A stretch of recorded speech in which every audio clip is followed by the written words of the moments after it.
پیدا ہی اپنی بندگی کے لیے کیا ہے، اور بندگی کئی قسم کی، 3 قسم کی بندگی، زبان سے، مال سے، جسم سے، لیکن زبان سے جو اللہ کا ذکر ہے دل کے ساتھ، دل کے فکر کے ساتھ، یہ سب سے بڑی بندگی ہے۔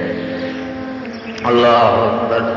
ایک صحابی نے عرض کی کہ اے اللہ کے رسول، ان شرائع الاسلام کثرت علیہ، کہ اے اللہ کے رسول اسلام کے جو احکام ہیں وہ بہت سے ہیں، وہ مجھے تو سمجھ نہیں آتی کہ اتنے اعمال ہیں، وہ کون سا پہلے کروں، کون سا پیچھے کروں، اور کون سا چھوڑوں، یا آپ مجھے مختصر ایک نصیحت فرما دیں بس۔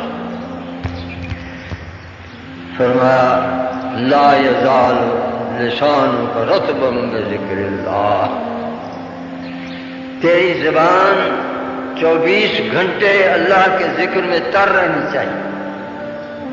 اللہ، نماز، روزہ، حج، زکوٰۃ، صدقہ، خیرات، جنگ، جہاد، اللہ تعالیٰ کے بہت سے فرائض ہیں، لیکن اللہ کا ذکر، اللہ، یہ سب سے بڑھ کر ہے۔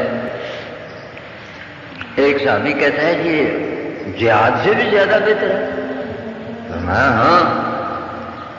اللہ اکبر۔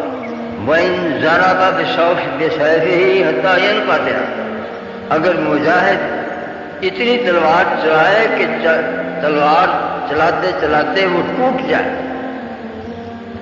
اتنا جہاد کرے کہ اس کی تلوار ٹوٹ جائے، اس سے بھی پھر بھی اللہ کا ذکر اس سے بہتر۔ اللہ